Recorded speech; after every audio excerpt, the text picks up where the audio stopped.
Hi friends, ఈరోజు మీ ముందరికి ఒక మంచి కొత్త ట్రాక్టర్ తీసుకురావడం జరిగింది.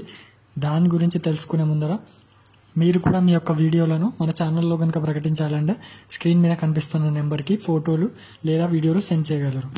ఇక వీడియోలో కనిపిస్తున్న ట్రాక్టర్ వచ్చేసి మ్యాసీ ఫర్గూసన్ 7235 DI బండి. దీని యొక్క HP 35 HP. ఇది 2025 మోడల్, 0 రీడింగ్ కలిగిన బండి. ఇది ఇంజన్, గేర్ బాక్స్, టైర్స్ చాలా కొత్త కండిషన్లో ఉన్నాయి. ఈ బండి యొక్క లొకేషన్ వచ్చేసి Atmakur village, Atmakur mandal, Yadadri Bhuvanagiri district. Owner వచ్చేసి ఈ బండి ధరను 5,50,000గా చెప్తున్నారు. షోరూమ్ రేట్ అయితే 6,60,000 ఉంటుందంట, కానీ ఓనర్ గారు 5,50,000కే ఇస్తున్నారు. మీలో ఈ బండి ఎవరైనా కొనాలని ఉంటే ఓనర్ నెంబర్ కింద డిస్క్రిప్షన్లో ఇవ్వడం జరిగింది, అతన్ని సంప్రదించగలరు. ముందుగా ఎలాంటి అడ్వాన్సులు చెల్లించకండి, మోసపోకండి. మన వీడియో కనుక మీకు నచ్చినట్టయితే లైక్, సబ్స్క్రైబ్ చేయండి.